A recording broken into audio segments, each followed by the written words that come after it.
Muito bom dia a todos.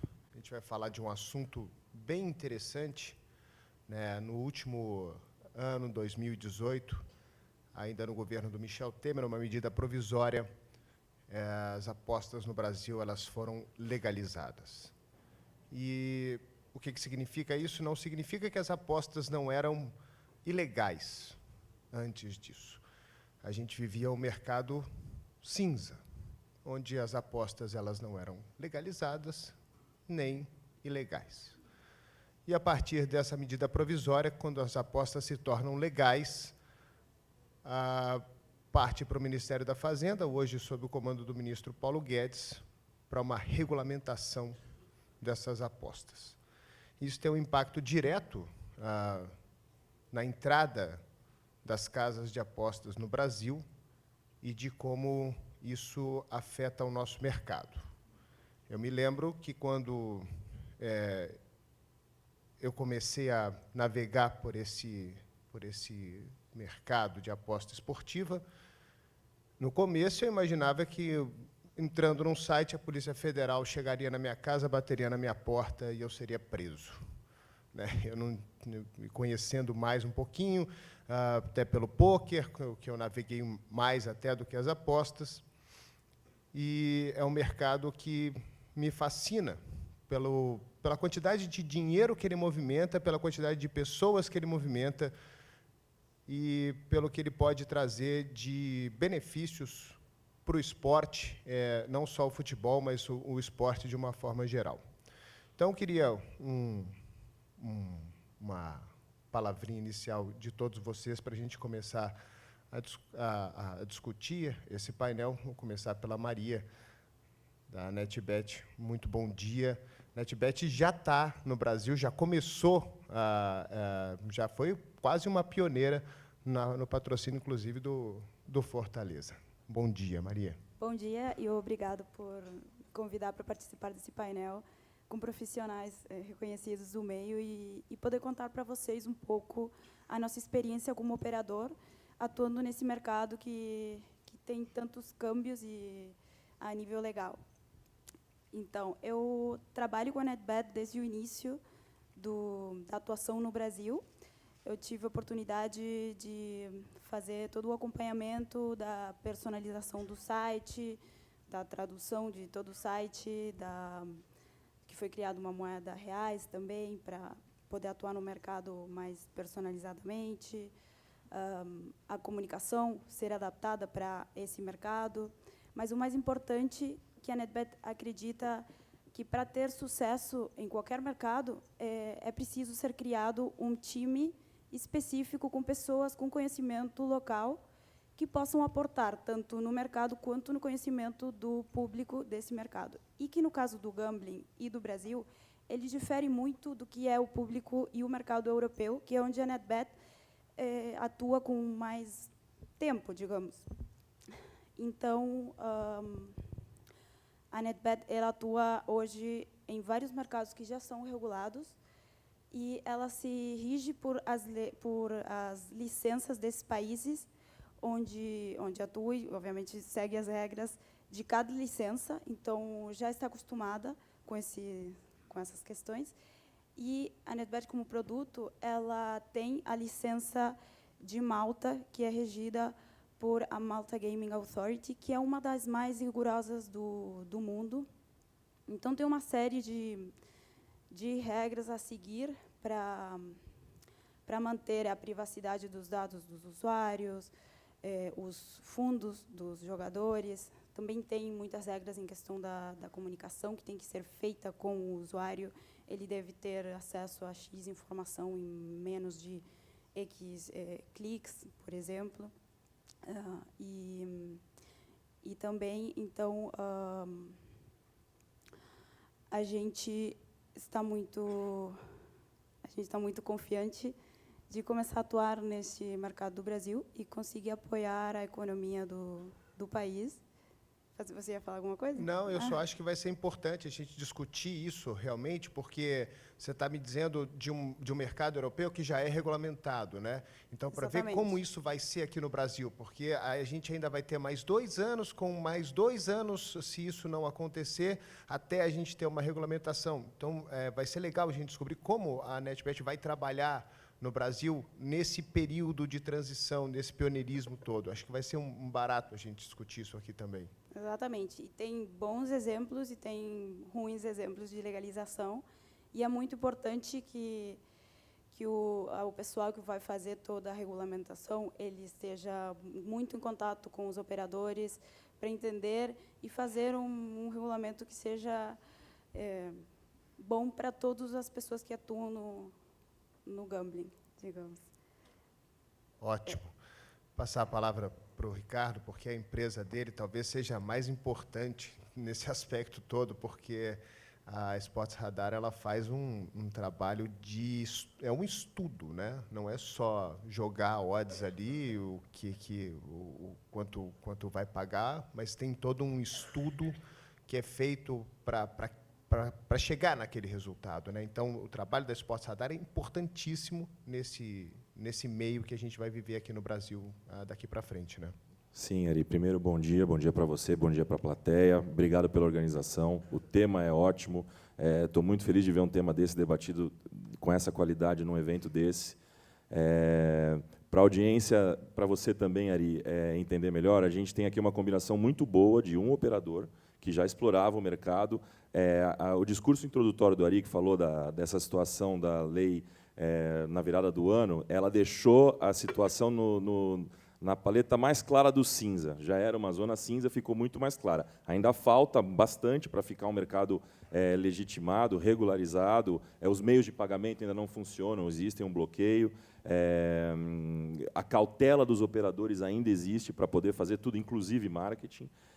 Mas isso já caminhou para a parte mais light do cinza, e isso já causa um efeito positivo no ecossistema, vamos dizer assim. Você citou essa participação da Sports Radar.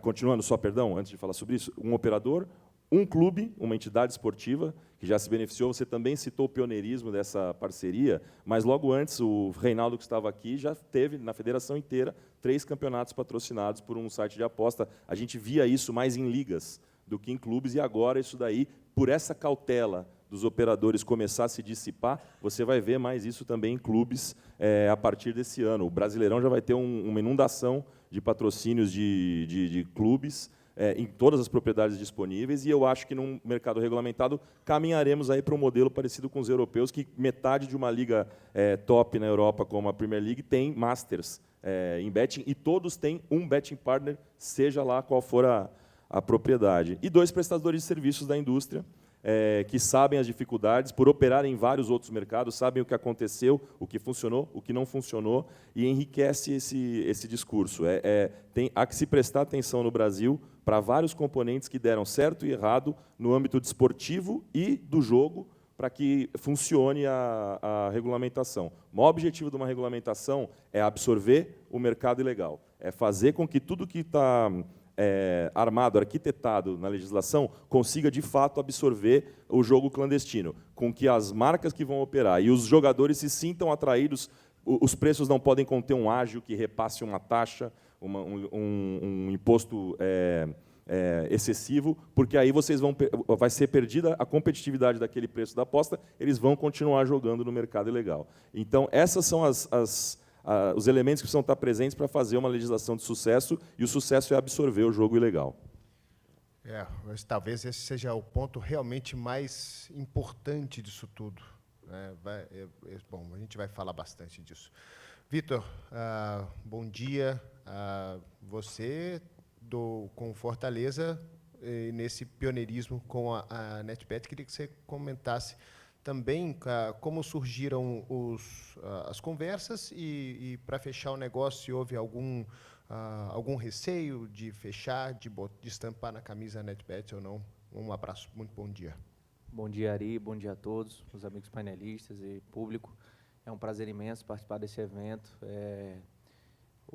Agradeço a Trevisan e a THE 360. É muito engrandecedor para o mercado, de uma forma geral, uma conferência como essa, né? Eu acho que, muito além do networking que se cria aqui, o conteúdo exposto, eu observei todas as palestras de ontem, os painéis, e um conteúdo muito bom, com grande excelência. Então, é um prazer estar presente aqui.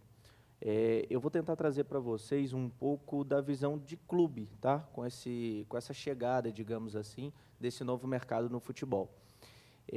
A gente tem tido uma dificuldade enorme, né? O mercado como um todo, a gente se conversa muito, alguns clubes, e a gente tem tido uma dificuldade enorme com relação a patrocínios, de fato, nesse ano de 2019. A saída da Caixa, né, impactou bastante o nosso mercado. O mercado estava, digamos, acomodado com a Caixa Econômica Federal, e hoje a gente tem visto uma tendência, né, a novas formas de patrocínio. A gente está muito em alta aí patrocínios de performance, a entrada do mercado financeiro digital, digamos assim, no futebol tem trazido essa nova ferramenta, mas ainda é um mercado que a gente não tem parâmetros, né? A gente não sabe como performar, a gente não sabe como converter. Então, são patrocínios que a gente tem feito, que a gente está testando. E essa abertura do mercado também para o mercado de apostas, né? Ele pode voltar a ser um grande negócio para os clubes, né? Porque a gente vê fora do Brasil, a Premier League, por exemplo, é um grande exemplo. Eles têm quase 50% dos times lá são patrocinados por sites de apostas. Então, e o modelo deles funciona. Se não funcionasse, eles não eram os finalistas da Champions League da UEFA. Então, nós temos 4 clubes ingleses finalistas dos 2 maiores torneios da Europa. E eu acho que não é à toa, né? Então, o clube Fortaleza vê com muitos bons olhos.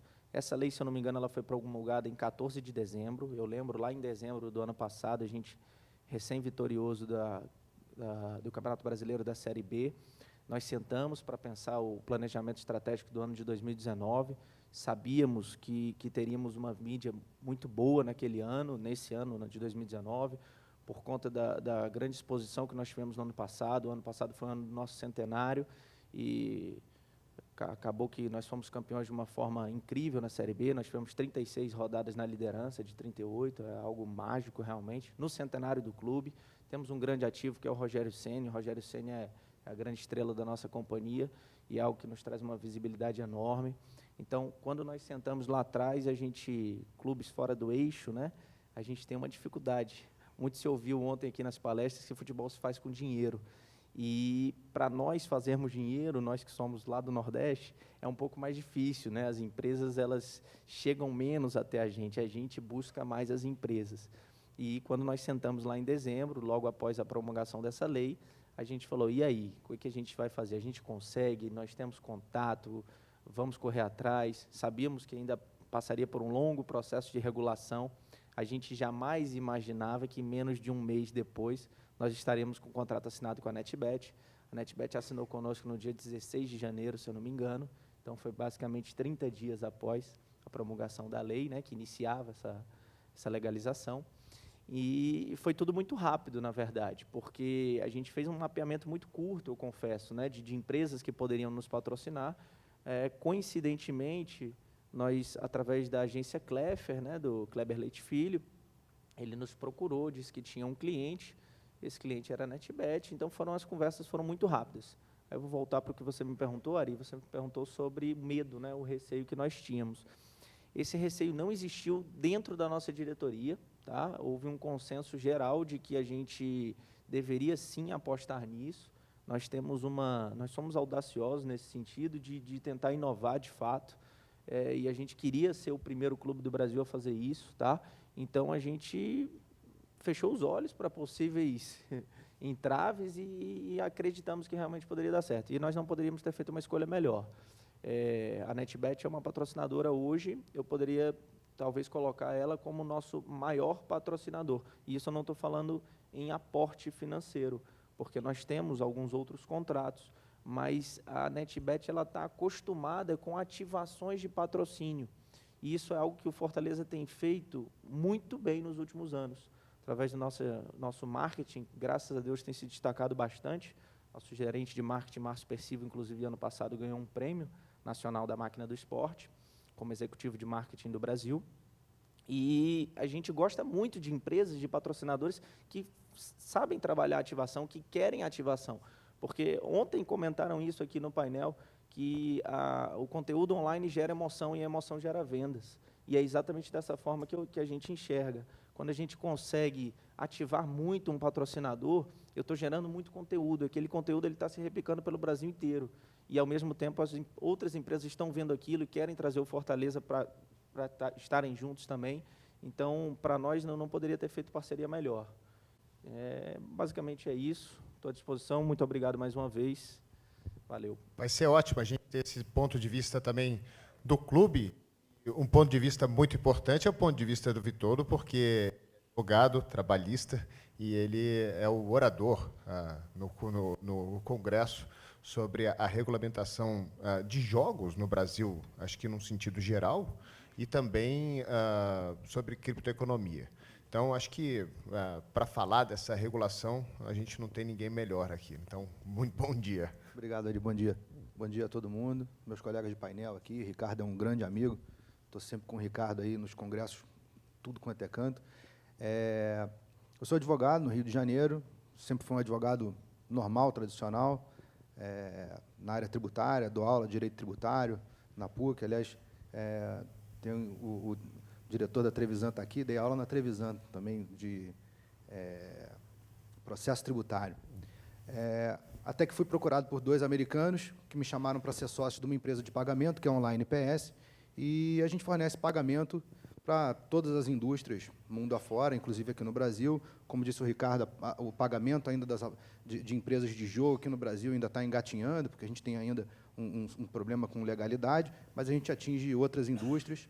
E a razão que a gente resolveu apostar na Conafut como empresa de pagamento para patrocinar, a gente desenvolveu um sistema interessante de pagamento para sócio-torcedor, com alguma coisa de gamificação, tem uma coisa interessante.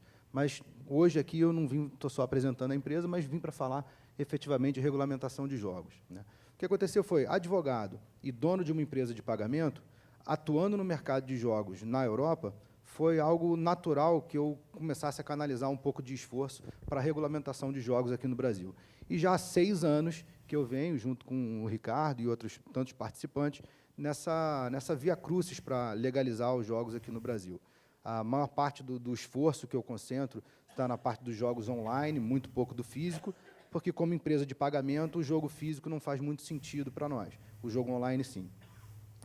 Nessa estrada, Ari, eu tive a oportunidade de falar em 2016, se eu não estiver enganado, numa audiência pública que teve lá na Câmara dos Deputados. Falei na ocasião sobre os benefícios para o usuário do jogo, para o usuário final, para o consumidor final da legalização de jogos, né? Naquela ocasião, uma das coisas que eu quis enfatizar foi os jogos hoje, a gente vê, por exemplo, na Câmara, o senador José Serra né, que é um amplo, ele é abertamente contra o jogo. Teve uma coluna dele no jornal, não me lembro se foi Estadão, Folha, falando sobre que o jogo vai acabar com a família brasileira, né? Na verdade, assim, é fruto com todo respeito ao senador, que é um orador espetacular, mas é fruto de muito desconhecimento ali. A gente vê, quando você começa a estudar como é que o jogo funciona mundo afora, todo site de jogo possui, Maria está aqui, não vai me deixar mentir, um setor que toma conta do seu apostador, né? Aquele apostador que fica viciado, perde a casa e vende o carro e vai terminar na rua porque ficou viciado. Cara, isso é o efeito que nenhum site de aposta quer. Isso é como o bêbado, o alcoólatra que frequenta o boteco, que cria confusão, que joga copo no chão. Nenhuma empresa de jogo quer isso. E a gente tem ferramentas no mundo todo para poder controlar o vício do apostador. Então, quando vem alguém... Só para dizer também que o percentual desse apostador compulsivo, ele é muito pequeno. É diminuto. É muito pequeno em relação ao universo inteiro que a gente tem. É muito pequeno por uma razão. O jogo possui mecanismos para impedir que alguém fique viciado, né? Você tem Velocity Controls lá e diz o seguinte: olha, se você fizer mais depósitos do que aquele que você está acostumado, acende uma bolinha vermelha no teu nome lá no operador, né? Se você estiver jogando mais do que um determinado tempo, por exemplo, existe um cassino europeu, a gente representou os interesses dele aqui num determinado assunto, eles têm lá se você estiver jogando mais do que 4 horas seguidas, ele tem alguns convênios, ele diz, olha, por que você não vai agora no Starbucks e pede lá um moca por nossa conta, leva o código tal? Para tirar você da frente do jogo e evitar que você entre num caminho do vício. Porque o vício não é bom para ele, não é bom para ninguém. Né? Mas, voltando aqui sobre a regulamentação, as apostas esportivas elas foram aprovadas no Brasil. Né? Então, a gente já saiu de um cenário onde não há mais a proibição por parte da lei de contravenções penais, e agora está legalizado, está tranquilo. O que a gente precisa realmente é de uma regulamentação. Né? A empresa, eu sou questionado quase que todo dia. Posso montar minha empresa no Brasil para começar a operar? Olha, você pode. O problema é, a gente não tem definido como você paga o imposto, quais são as declarações que você tem que fazer, para quem tem que fazer, qual é o sistema. Então, você vai montar e a Receita Federal vai te atormentar a vida. O Banco Central vai te atormentar a vida, o COAF vai te atormentar. Então, esse não é o momento para você começar uma operação brasileira. Porque você nota o seguinte, ali, todas essas empresas que operam no Brasil, elas estão sediadas fora. E essa é a razão pela qual não era proibido, antes da aprovação da lei do jogo, porque a lei de contravenções penais brasileiras não pode obrigar uma empresa de fora do país a não operar. A gente tem o princípio da territorialidade, que diz que a lei brasileira não pode ir lá e ofender a NetBet e falar, olha, você está proibido de operar. Como? Eu tenho licença para operar, eu opero legalmente no mundo inteiro.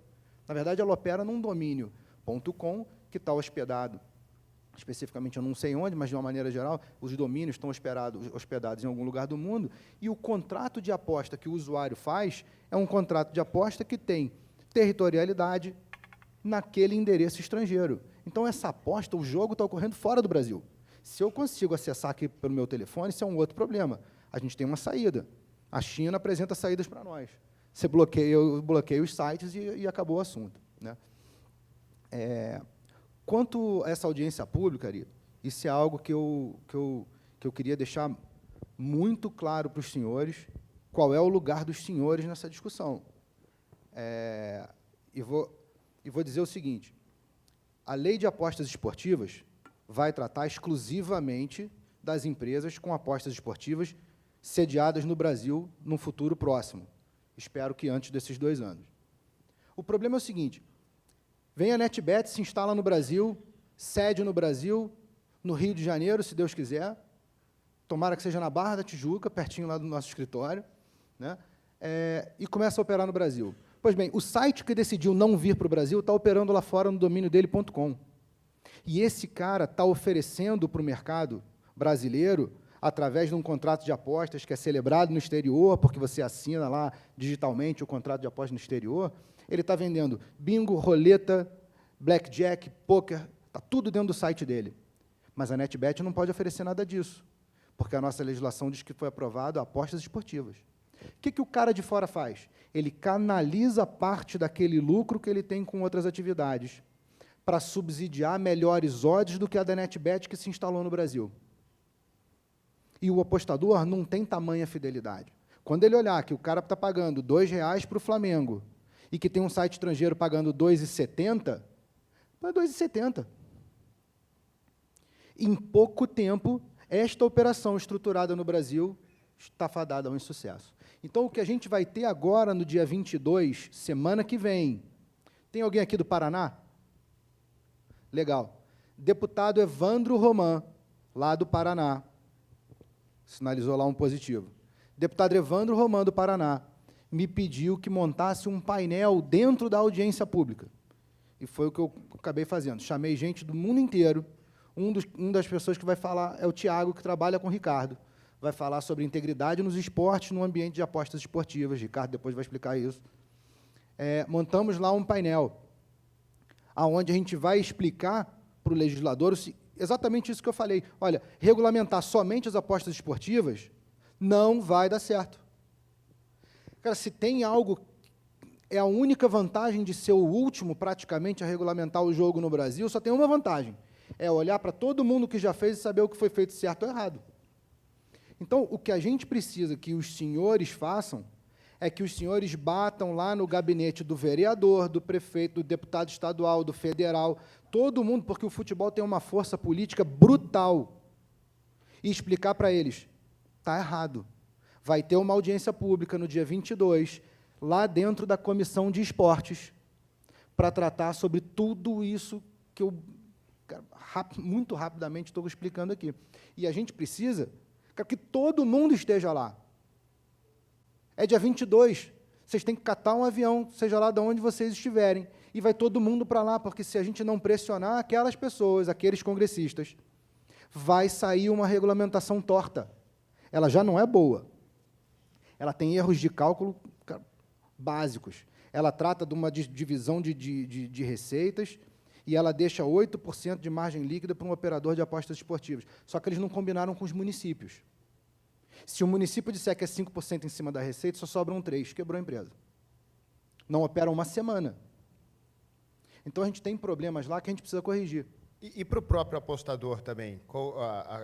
Por exemplo, eu boto R$10 no Corinthians. Eu vou ser tributado em cima desses R$10, ou quem vai ser tributado vai ser o site de aposta em cima do lucro dele?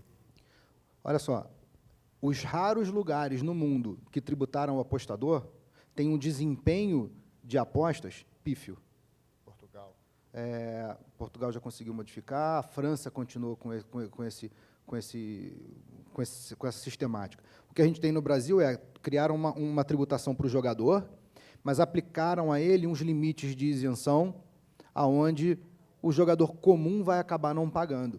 O grande problema sem que a gente tenha uma espécie de conta caixa interna lá das nossas apostas, como a gente tem, por exemplo, no mercado financeiro, quem compra e vende ação aqui sabe, eu ganhei dinheiro hoje, perdi amanhã, ganhei hoje, perdi amanhã, e a gente soma isso tudo para saber se vai pagar ou não imposto de renda, porque eu posso compensar meu prejuízo.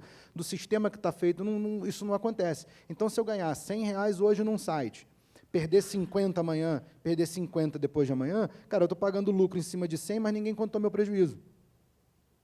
Então, tem alguns limites. Agora, para aquele usuário que eles chamam, os usuários VIP, os high rollers, quem aposta dinheiro de verdade, esse cara não vai apostar no mercado nacional nunca, Ari. Nunca. Ele não vai levar para a Receita Federal, olha, eu ganhei 150 mil mês passado. Ele não vai fazer isso. Para ganhar um 27,5 de tributação, se ele consegue apostar livremente num domínio.com, tirar o dinheiro para um cartão de pré-pago internacional que ele usa onde quiser, transformar em criptomoeda, o mundo mudou, cara. Desculpa, ia só usar um gancho. Todas essas sutilezas que o Vitondo falou, inclusive uma muito interessante, que foi essa comparação que ele fez da NetBet versus o que pode ser oferecido por uma outra, por um outro operador no exterior, combinado com o básico, que é a aposta esportiva, e que poderia fazer a odd dele ser mais competitiva. Essas são as sutilezas que impedem que o mercado cumpra o seu principal objetivo, que é absorver o jogo ilegal para o jogo legalizado. Falou de Portugal? Portugal usou esses 2 anos que a gente conversou no início, e mais 2 anos, para poder fazer uma correção, mas ainda não está na situação ideal. A gente tem na América Latina, nos Estados Unidos também, cases de estados que fizeram abordar. Nos Estados Unidos é estado por estado, tá? Liberou, a gente fala, os Estados Unidos liberou ano passado, mas é estado por estado. E alguns estados adotaram algumas nuances que matou a competitividade. Então, o preço final que chega no apostador não deixa ele interessado em fazer aquela aposta, se perde esse maior objetivo e ele vai atrás, que nem o Vitondo falou, ele vai atrás de onde é mais competitivo. E a gente pensa assim, aqui eu tenho site, mas tem país que não tem o site. Os Estados Unidos era muito fechado antigamente, mas existe a tal da VPN, e os jogadores que são jogadores acessam o site que ele quer, com a odd que ele quer, no lugar que ele quer, remoto, através disso daí, vai lá e aposta. Ari, Ricardo, o Rui, nosso colega de tantos congressos, ele é de um cassino português.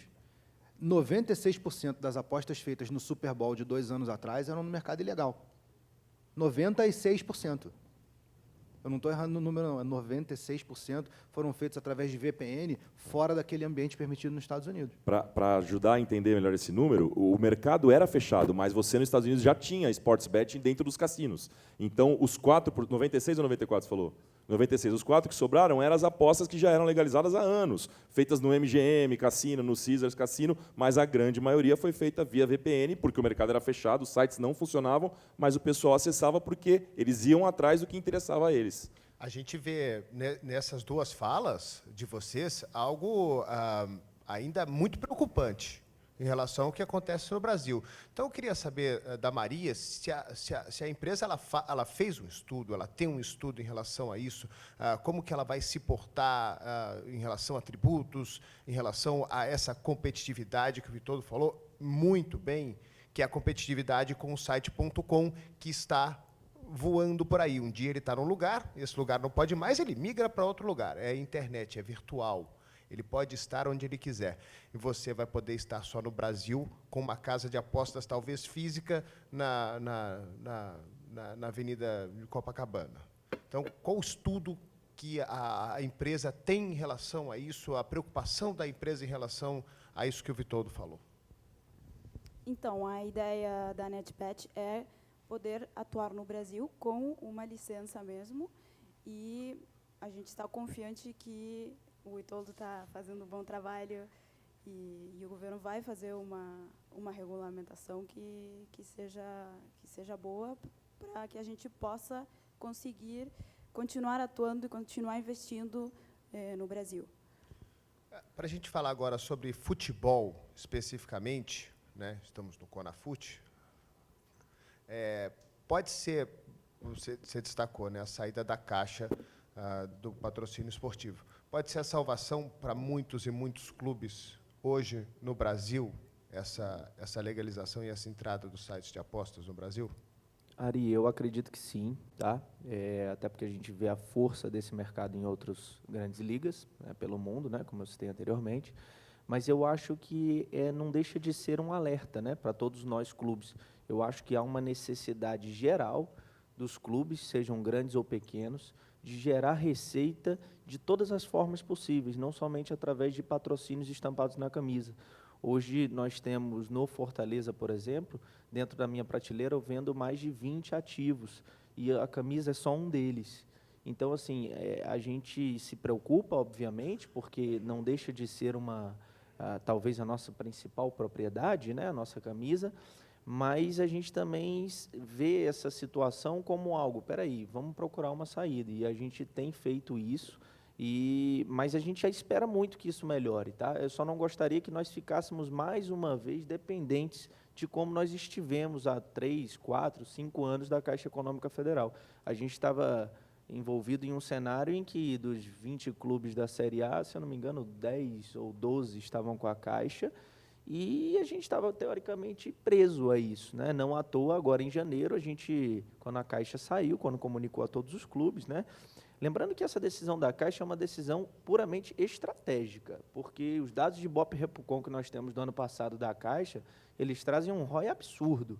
Nós enviamos relatórios mensais para todos os nossos patrocinadores, e o relatório da Caixa Econômica Federal é algo fora do comum. Assim, o investimento deles é 40x, 30x em cima do que eles aportaram no Fortaleza especificamente. Então, é uma decisão puramente estratégica. O futebol vende e vende muito, né? O queridinho nacional, digamos assim. Então, as empresas que apostam no futebol, elas têm um retorno, eu não tenho dúvida disso. E eu acredito que a chegada das apostas, ela fortaleça cada vez mais isso, sem dúvida. Nós, como clube, esperamos sempre novos mercados, novas oportunidades de parcerias. Mas também, volto a reiterar, acho que nós não podemos ficar esperando isso acontecer. Não esperemos que esse céu de brigadeiro aconteça com as casas de apostas e que a gente não se veja procurando novas alternativas.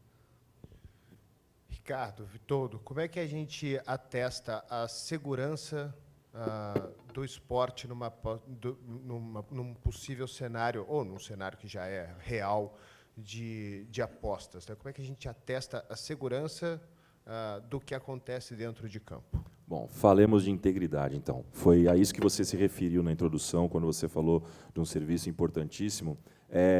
Esse serviço ele limpa muito a imagem da indústria inteira de jogo, e quando eu digo limpa, num país conservador que nem o nosso, onde o Vitondo mesmo citou exemplos de discursos completamente contrários à indústria, você associa muito fácil, eu ouço o termo muito máfia de apostas.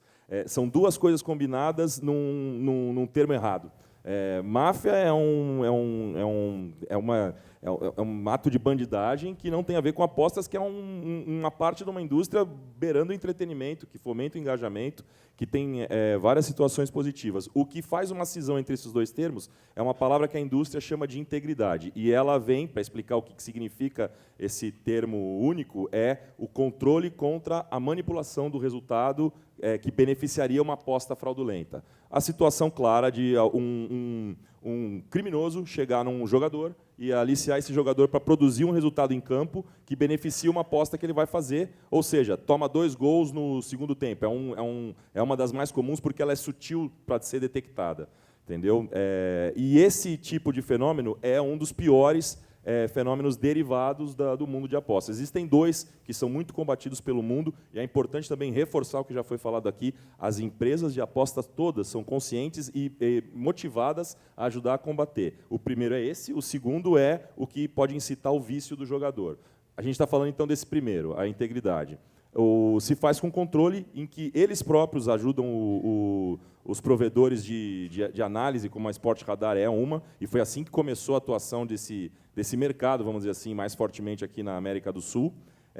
Eles, por conseguir ler as odds, o trading que se diz, né, que é a movimentação das apostas de todos os sites de apostas que existem no mundo, você consegue detectar sutilmente se alguma coisa aconteceu fora do usual. Um senhor lá no Reino Unido tomando uma cerveja, fazer uma aposta maluca no time de coração dele, é uma situação corriqueira. Agora, um volume seguido, mesmo que seja menor que aquela, em alguns sites, sistematicamente indicando um resultado fora do comum, gera um alarme, que esse alarme é captado pelos analistas da Sport Radar, nesse serviço de integridade, né?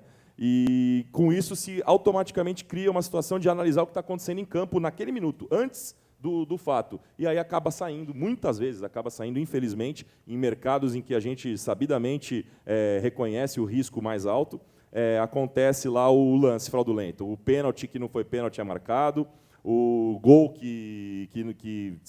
o gol no último minuto, os 2 gols no último minuto acabam saindo por um esforço ridículo da defesa, do goleiro, e isso tudo combinado com aquele alarme que aconteceu, que o sistema, que a tecnologia conseguiu oferecer para a gente, dá uma indicação clara de que aquele evento tem muito forte a suspeita engajada nele de que aquilo foi fraudulento. E isso é passado para as federações e órgãos de justiça. Quais? Todos, Ari. A Sport Radar é a provedora da FIFA, nós estamos falando de futebol, que nem você chamou para o CONAFUT, a FIFA monitora todo o futebol do mundo com esse serviço, com esse tipo de serviço, onde a gente participa fornecendo para eles a munição, o know-how, a tecnologia e a análise de todas as ligas do mundo. Então, a gente fala de países como o Brasil, mas a gente também fala de países como a Albânia, Kuwait, onde tem FIFA, a Copa e a primeira e a segunda divisão estão sendo monitoradas.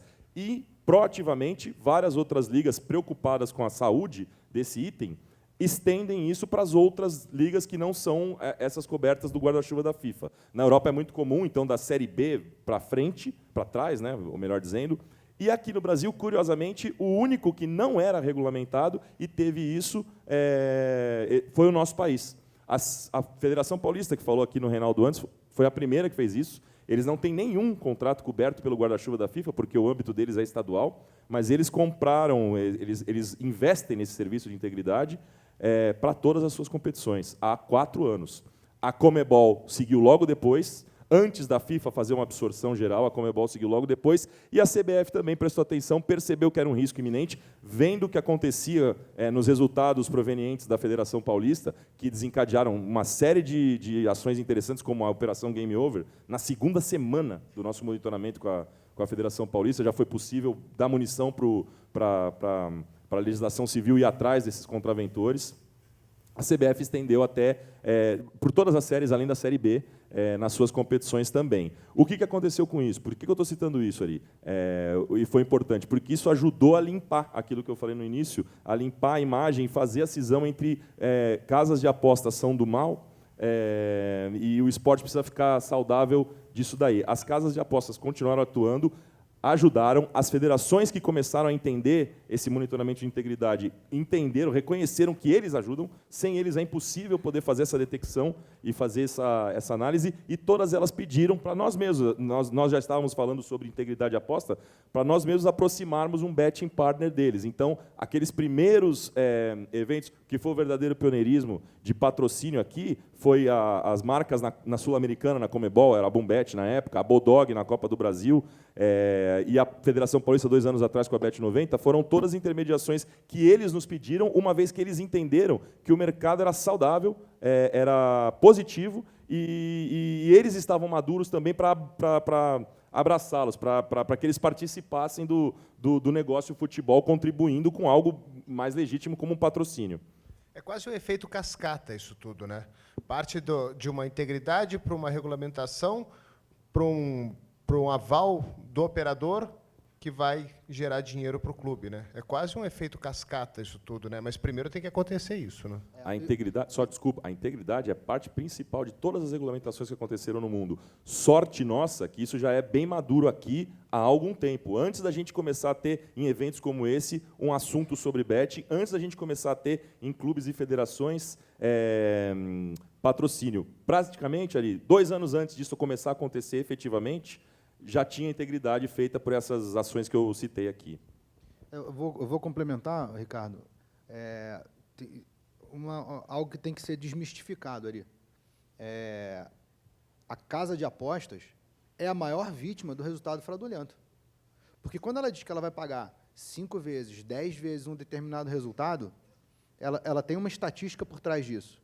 Aí vem lá um goleiro, toma do time favorito, toma um frango. Cara, quem toma o prejuízo é a casa de apostas. Então, essa ideia de que não, a gente vai liberar as apostas e vai criar uma máfia, se tem algo que a NetBet não quer, é isso. Não só a NetBet, qualquer uma assim, referência da NetBet, carinhosa pela Maria, que está aqui com a gente. Mas a casa de apostas não ganha nada. Pelo contrário, para ela é prejuízo, esse tipo de coisa. Só não quero te interromper muito, mas só para falar, o primeiro aviso que a gente leva quando é detectado esse alarme é o operador. Os operadores, principalmente aqueles em que a gente detectou. A gente falou, olha, você tem uma aposta aí que a gente detectou aqui no nosso sistema que está fraudulento. Eles retiram o mercado na hora, basicamente eles devolvem o dinheiro da aposta para o apostador, eles retiram o mercado, e aí nós vamos para informar a federação e a polícia. No fim, é um jeito de ilustrar que todos perderam. A casa de aposta perdeu, a entidade esportiva organizadora perdeu, o público perdeu, porque aquele gol não era para ter saído, entendeu? Os 2 times envolvidos perderam, e só quem ganhou foi o criminoso que fabricou esse evento em campo para ter sucesso na aposta. Existe algum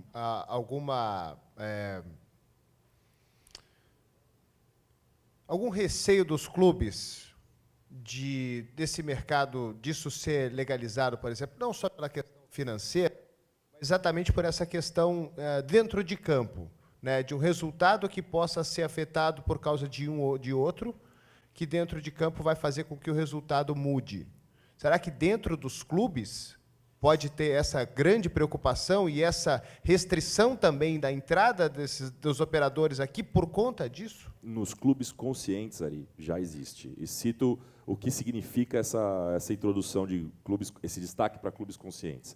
Porque aqui, por exemplo, em São Paulo, onde a Federação Paulista fez esse trabalho e já acontece há muitos anos, os clubes da entidade, os clubes do Estado, são muito conscientes. Esses clubes que o Reinaldo mostrou num slide do interior, alguns que, às vezes, nacionalmente não são nem conhecidos, nos buscam direto, via Federação Paulista. Eu recebo muitas vezes mesmo, uma ligação. Ricardo, você pode comparecer aqui na Federação Paulista para falar de integridade com o presidente do clube?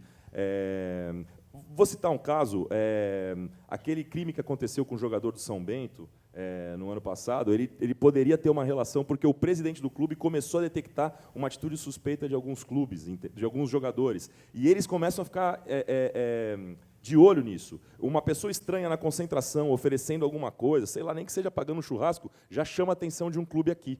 Entendeu? E eles procuram a federação e falam, acho que eu estou sendo possivelmente vítima de um problema. Pode interromper, Vitor. Essa preocupação é importante, mas se essa preocupação é uma preocupação real, o que a gente precisa é pressionar o nosso Congresso para regulamentar. Porque, e vamos imaginar o seguinte cenário ali, totalmente proibido o jogo no Brasil. A gente entra lá um modelo chinês, URLs bloqueadas, não tem jogo aqui. Beleza. Aí chega um cara, faz uma aposta multimilionária numa casa de aposta na Ásia, toma alguém um avião, desce aqui, vai lá no clube e fala o seguinte: pô, meu irmão, toma um gol aí para mim, por favor. Eu não tenho aposta, eu não tenho URL, eu não tenho nada, e o resultado vem viciado, porque o cara pode fazer essa aposta em qualquer lugar do mundo. Entende? Então, o que acontece? De novo, essa frase, não tenho culpa, mas o mundo mudou. Então, se a gente vai regulamentar ou não, não muda em absolutamente nada a preocupação dos times com relação à manipulação de resultado. Porque enquanto tiver uma casinha de aposta que seja em algum lugar do mundo, naquele lugar pode acontecer a fraude e aquele cara vem aqui para aliciar o jogador. E isso vai continuar acontecendo mesmo regulamentado. Isso que o Vitoldo falou já acontecia há anos. A gente descobre há 4 anos porque começou a monitorar, mas com certeza acontecia antes também, ocorria antes também. Essa aposta é colocada num lugar fora, quem está aqui é um agente de uma quadrilha de crime organizado internacional que se reporta a alguém, provavelmente, e ele alicia esse jogador para que aconteça esse resultado em campo. E isso é muito grave. A minha explicação, a minha resposta para você, ele tinha uma outra parte. Quais são os clubes não conscientes? Tem outras federações por aí que não investiram e os clubes, então, não investem por conta própria, porque eles não organizam torneios, vamos dizer assim. É difícil um clube, internacionalmente, por exemplo, é muito difícil o caso de um clube investir em integridade ele. A gente sempre tem esses casos com as ligas. Nos Estados Unidos, todas as ligas investem. Na Europa, todas as ligas investem. Aqui eu citei os casos, a FIFA está ajudando a fomentar, mas as outras também. Agora, os clubes que estão sob um cenário de integridade monitorada ficaram conscientes e outros estados não. Então, a parte ruim, Ari, são os clubes em outras federações em que eles mesmos fraudam os jogos dos clubes deles. Então, o inverso de um clube consciente não pode ser pior que esse. E a gente já pegou caso em que, analisando a fraude que aconteceu, as 4 apostas realizadas para aquele clube perder foram feitas pelo próprio presidente do clube no site de aposta. Então, não existe, acho que, um oposto maior de não ser consciente do que isso. Ele é o próprio agente fraudador do clube dele e ele praticamente, então, tem o clube para cassinar em cima dele, para ganhar com o resultado que ele mesmo fabrica, contrário ao que seria a realidade. Você imagina, então, os jogadores no vestiário recebendo uma ordem do presidente para perder, portanto, os gols, porque o pagamento seria aumentado, o que não pode causar numa competição oficial. É muito legal. Obrigado por você ter me ajudado. Eu tentei logar com o Facebook, o meu Conafute, mas eu não lembro a senha do meu Facebook. Aí é um problema único e exclusivamente meu. Acho que as discussões que a gente teve política aqui no ano passado, eles me fizeram me afastar um pouco do Facebook e eu acabei esquecendo a minha senha. Bom, mas isso não vem ao caso. Muitas perguntas, e é legal a gente ter abordado os assuntos que a gente abordou, porque acho que a gente já respondeu quase todas as perguntas que tem por aqui no aplicativo da Conafute. Muitas perguntas exatamente sobre esse impacto dentro de campo. Né? Aqui cadê o rapaz do Gama que estava aqui falando desse problema das apostas influenciarem os resultados dentro de campo. Tem uma pergunta aqui sobre a implementação do VAR. Né, eu acho que, assim, ele até deixa a gente... A pergunta é a seguinte: com a implantação do VAR, você acha que os sites de apostas trarão mais credibilidade e segurança para os apostadores? É a pergunta do Júnior Mandrake, do Instituto Alberto Oliveira. Acho que a resposta é sim, né? Sim, o VAR, na verdade, ele melhora uma afirmação de uma indicação da arbitragem em campo, ou seja, ele melhora a qualidade de uma marcação do evento de campo. Então, isso melhora uma previsibilidade do que vai acontecer no resultado, melhora as apostas. Ele não tem uma relação direta com a sanidade do negócio, com a integridade do negócio, se você me entendeu o jeito que eu expliquei. Ele não tem uma ligação direta com o mercado ser um mercado sadio, com a integridade disso. Ele tem uma ligação direta com o jogo poder ser melhor apitado, melhor arbitrado, as marcações terem mais qualidade, o que melhora o andamento em si, a previsibilidade do que vai acontecer em campo. Tem outra pergunta legal. Posso fazer uma brincadeira quanto a isso? Claro. A gente viu aí um tempo atrás a máfia do apito, né? Com o VAR agora, levantou o cachê de quem vai levar um frango, de quem vai perder um pênalti. E outra coisa, curiosidade para brincadeira. fazer divertido, o VAR é uma propriedade de marketing dos organizadores de eventos. E às vezes eu recebo pacotes para trazer um betting partner em que inclui o VAR e eu falo, olha, eu sugiro fortemente que a gente não leve uma casa de apostas para arbitragem ou para o VAR, é prudente. Eles mesmos são cautelosos, os operadores são cautelosos em também tomar um cuidado de não abocanhar tudo, porque tem coisas que não caem bem. Então, aconteceu isso em vários lugares de competições nacionais nossas que implementaram o VAR, de tentar falar, ó, não querem patrocinar o VAR, eu falo, melhor não. Arbitragem, melhor não. Fica esquisito. Deixa esses elementos isentos de um fator externo que pode complicar. Ô, Vitor, tem uma pergunta aqui do Daniel Simões, controller do Esporte Clube Bahia. Quais os riscos tributários para os clubes no recebimento de recursos a título de patrocínio vindo de atividades ainda não regulamentadas no Brasil? Qual o tratamento fiscal dado a esse ingresso de recursos do exterior? Bom, Ari, certamente eu não vou saber te responder tão profundamente essa questão. Eu trato da pasta comercial do clube. Vou dar o exemplo da NetBet, né? Quando chegou até a NetBet, chegou até nós, através do Kleber Leite Filho. Nós levamos esse contrato até o setor jurídico. Houve uma validação do setor jurídico, né? Então, a gente ficou totalmente despreocupado com relação à forma de recebimento combinada com eles. Esse pagamento é feito, não é de fora, não é do exterior, é feito através do Brasil. Mas eu não vou nem entrar em muitos detalhes e eu, para ser muito sincero, não sei explicar de forma correta e justa essa questão da tributação especificamente, tá? Respondendo essa pergunta especificamente, o tratamento tributário de um dinheiro que vem de fora é exatamente o mesmo do que vem aqui de dentro. A única coisa que difere é vindo de fora, e no caso, para você aparece como uma transação nacional, mas esse dinheiro está vindo de fora da NetBet. É feito um câmbio para uma empresa intermediária, e essa empresa intermediária entrega o dinheiro ao Fortaleza, assim como entrega ao Vasco, é o que vai acontecer. Então, além do tratamento normal que o clube tem que dar para os seus recebimentos todos, a gente tem aí uma incidência de IOF quando o dinheiro entra, né? Então, a única diferença é essa. No fundo, o dinheiro que um site estrangeiro aporta no clube, ele é um pouco mais caro do que o dinheiro nacional, porque ele tem uma incidência de IOF no meio do caminho. Não, para vocês não muda nada, porque para eles o ingresso é um ingresso como outro qualquer. A única coisa, da mesma maneira, Ari, se, cara, eu te pedir para escrever sobre alguma coisa, eu sou uma empresa estrangeira e quiser te pagar, eu faço um câmbio para a sua conta, você vai declarar isso lá no seu carnê-leão. O tratamento tributário da sua receita é exatamente igual, como se eu estivesse pagando aqui um freela para você, entendeu? A grande importância aí é a origem do dinheiro, né? Sim. A origem do dinheiro que tem que ser a coisa mais regulamentada. Que no caso das empresas de apostas, elas são empresas de capital aberto, auditadas, KPMG, Price, então o dinheiro, a origem dele é uma origem lícita. Lembrando de um elemento que o Vitoldo já falou no discurso dele inicial. Oficialmente ainda, no perfil que nós temos aqui no Brasil em relação à lei, eles não podem ser empresas incorporadas aqui, não se sabe ainda como eles atuariam incorporados aqui, então eles são incorporados fora do Brasil, todas com licença de jogo válida, como nós não temos a nossa, também fora do Brasil, então esse dinheiro vem lá do Uruguai, às vezes, de Malta, Gibraltar, Inglaterra.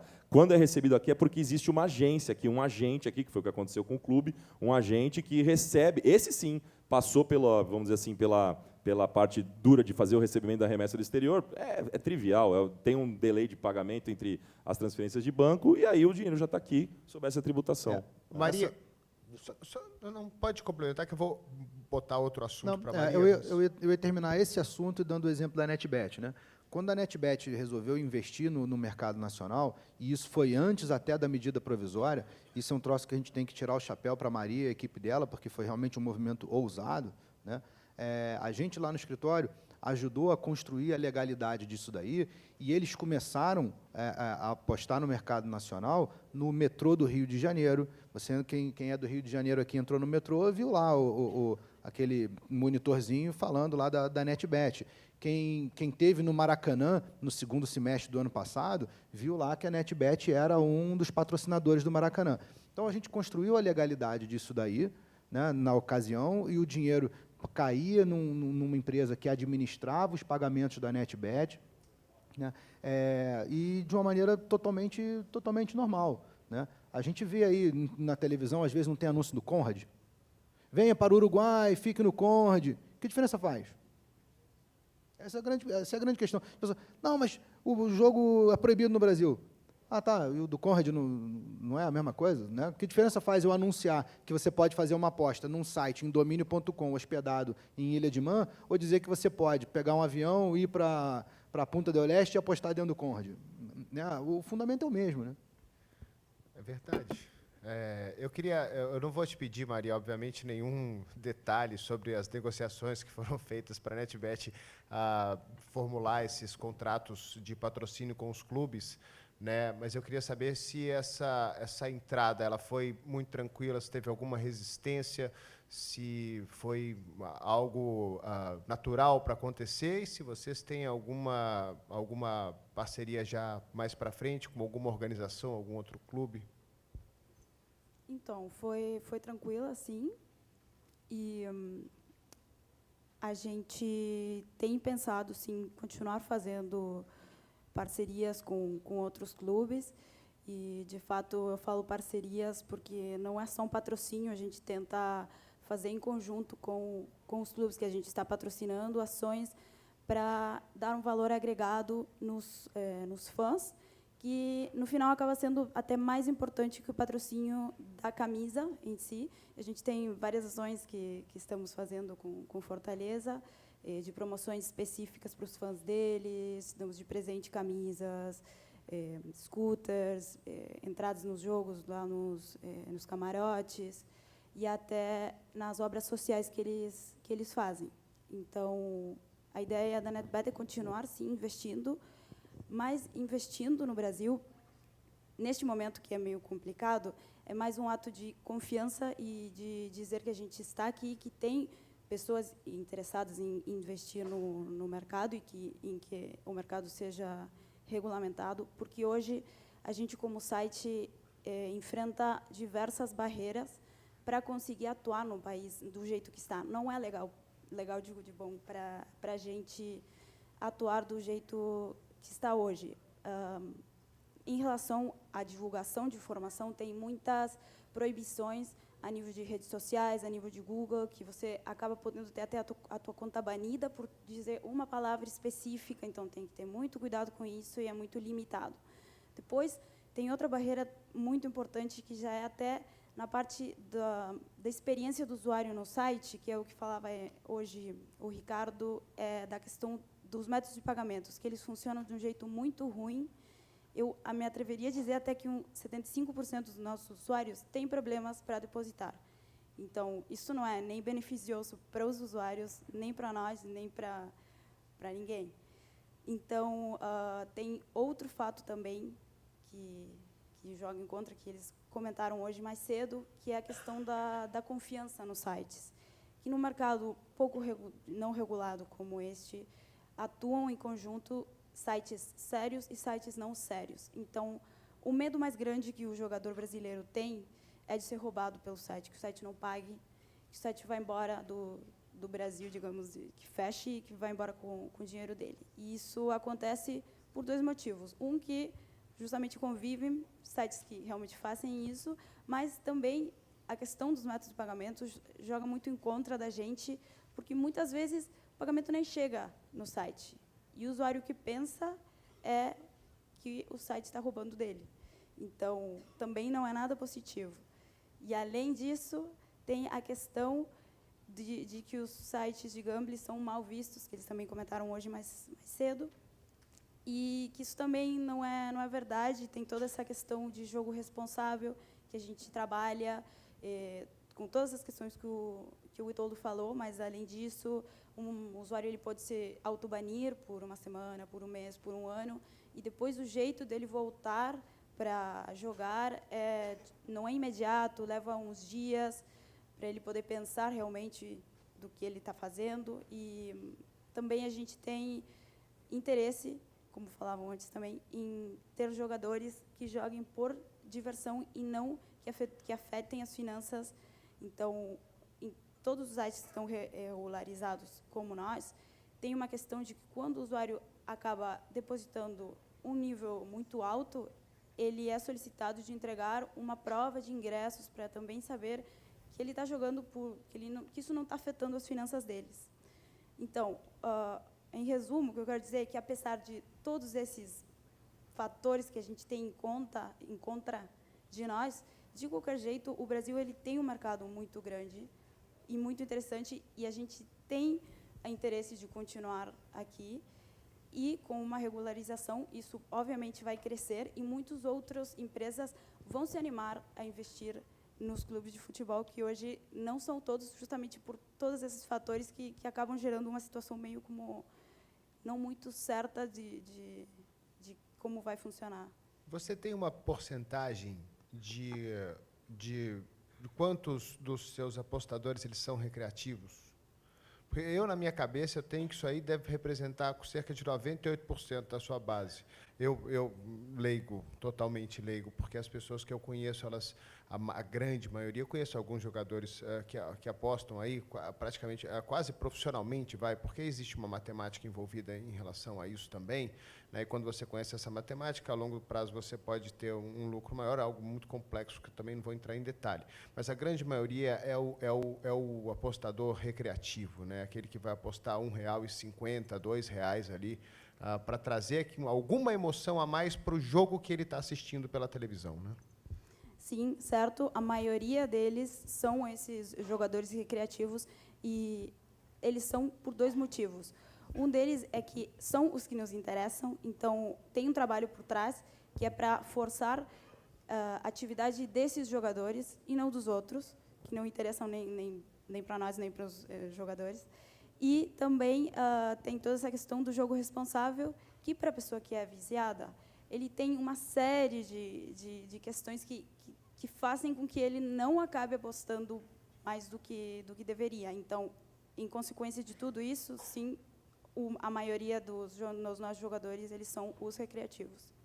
A gente está chegando ao final. O Vitor tinha uma pergunta para você aqui sobre essa questão da vitória da Copa do Nordeste, do Campeonato Brasileiro da Série B, e também do Rogério Ceni. Quanto isso impactou no patrocínio da NetBet? Se impactou, sim ou não? Vamos lá.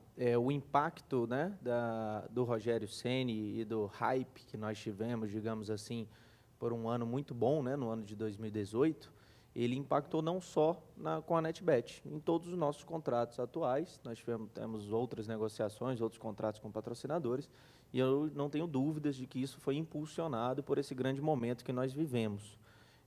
Recentemente, nós tivemos a volta do jogador Osvaldo, né, que ele voltou da Tailândia para voltar para o Fortaleza. Ele é um atleta da nossa categoria de base, inclusive, e nós fizemos uma campanha chamada Volta Osvaldo.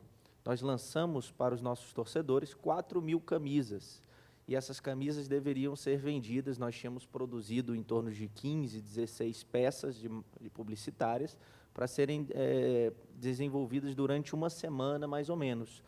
Essa campanha durou, no online, 12 horas de loja.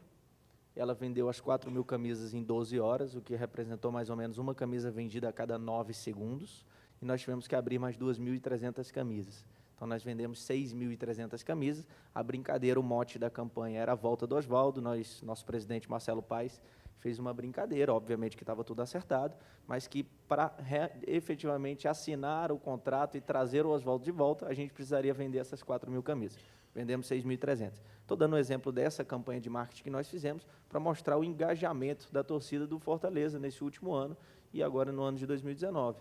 Nós somos a 4ª maior média de público do país, se eu não me engano, agora em 2019. Então, essa alta taxa de ocupação no estádio também alavanca, né, é visto com muito bons olhos pelos patrocinadores, eu não tenho dúvida. Vamos terminar.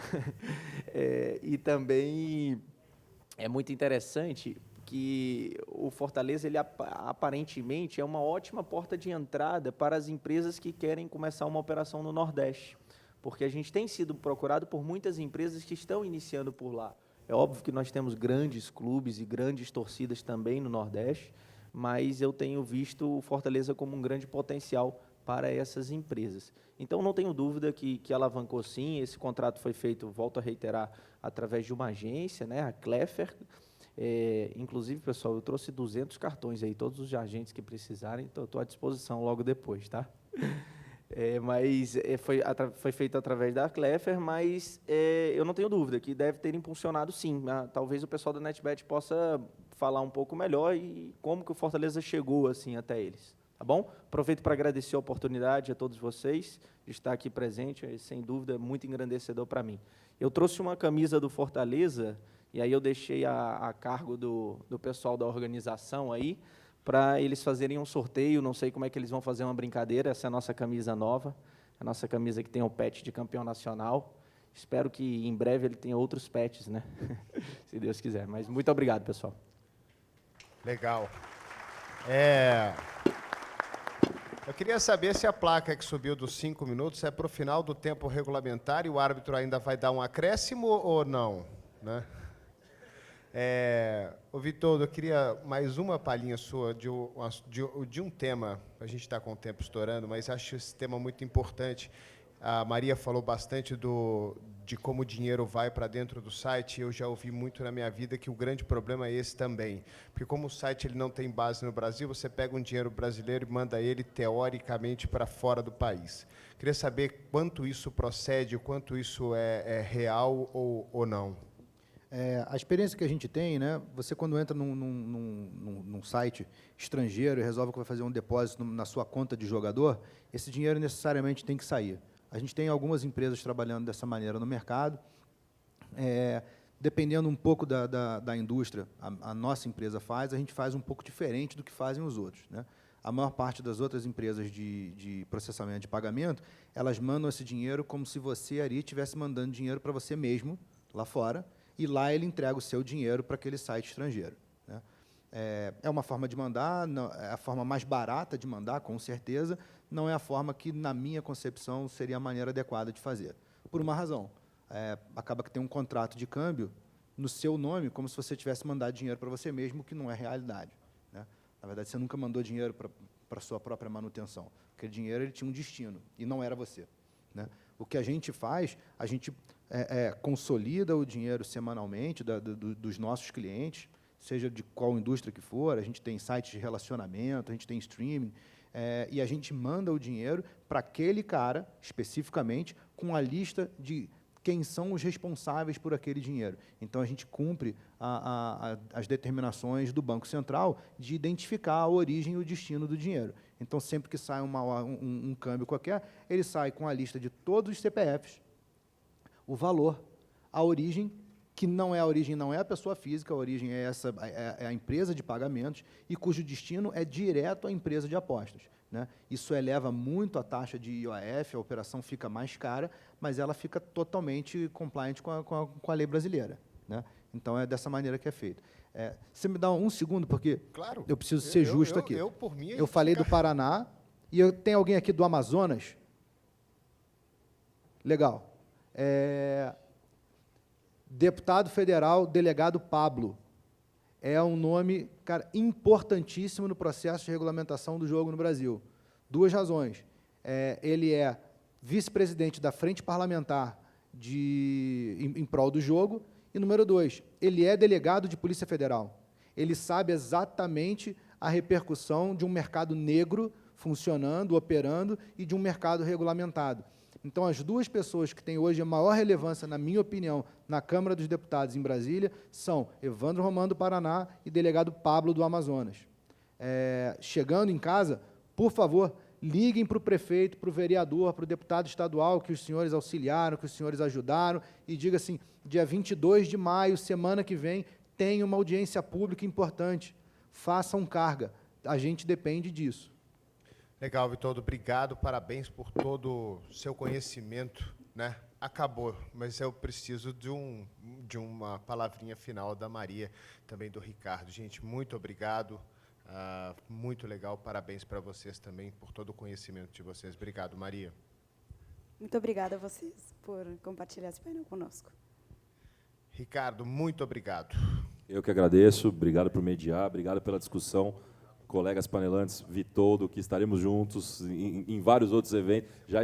Semana que vem estaremos juntos em Brasília, estaremos juntos depois, talvez, em Miami, na Feira de Jogos, que é focada para o mercado latino, apesar de ser nos Estados Unidos, tanto que chama Juegos Miami, ou seja, esse tema é um tema sempre bem-vindo para qualquer discussão aqui.